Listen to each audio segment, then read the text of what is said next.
ng bayan, maasahan anumang panahon. Magandang oras po sa ating lahat. Narito na ang update sa lagay ng panahon ngayon at sa susunod na 24 oras. Sa kasalukuyan ay patuloy na lumalayo sa ating bansa si Typhoon Julian at huli itong namataan ng pag-asa sa layong 270 kilometers west-northwest ng extreme northern Luzon. Taglay pa rin nito ang malakas na hangin na maabot sa 165 kilometers per hour at pagbugso naman na maabot sa 205 kilometers per hour. Kumikilos ito ng pahilaga sa bilis na 15 kilometers per hour. Sa mga susunod na oras o araw ay posible na nitong tumbukin ang southern Taiwan. Sa mga susunod pang mga araw ay unti-unti na itong hihina dahil makakasalubong nito ang malamig na hangin mula sa northern hemisphere.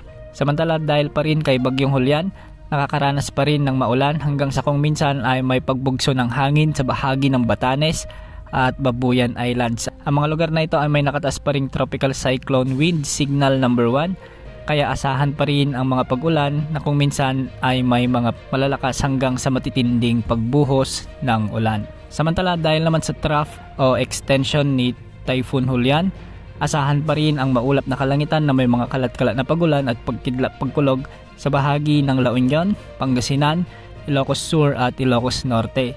Ganitong panon rin ang aasahan sa malaking bahagi ng Cordillera Administrative Region at ang nalalabing bahagi ng Cagayan kasama na ang Central Luzon. Hindi rin inaalis ang posibilidad ng mga biglaang pagbaha at pagguho ng lupa, lalo na kung may mga katamtaman at kung minsan ay malalakas na pagbuhos ng ulan.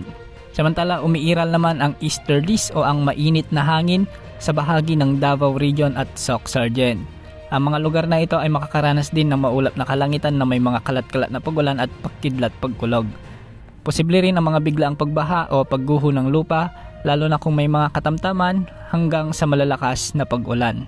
Samantala sa Metro Manila at nalalabing bahagi naman ng ating bansa, asahan naman ang bahagyang maulap hanggang sa maulap na kalangitan na may mga isolated rain showers or thunderstorms.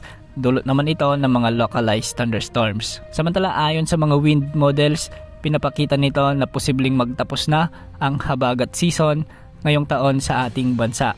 Unti-unti na kasing nag-shift ang ating climate patungo sa northeasterly wind o ang pagpasok ng amihan season sa ating bansa. Posibleng sa mga susunod na araw o linggo ay ideklara na ng pag-asa ang pagtatapos ng habagat season sa ating bansa. Bukas asahan pa rin ang pag-iral ng mainit na hangin mula sa karagatang Pasipiko o easterlies at mga localized thunderstorms sa malaking bahagi ng ating bansa. Yan ang update sa lagay ng panahon. Ito po ang weather update ng bayan, maaasahan anumang panahon.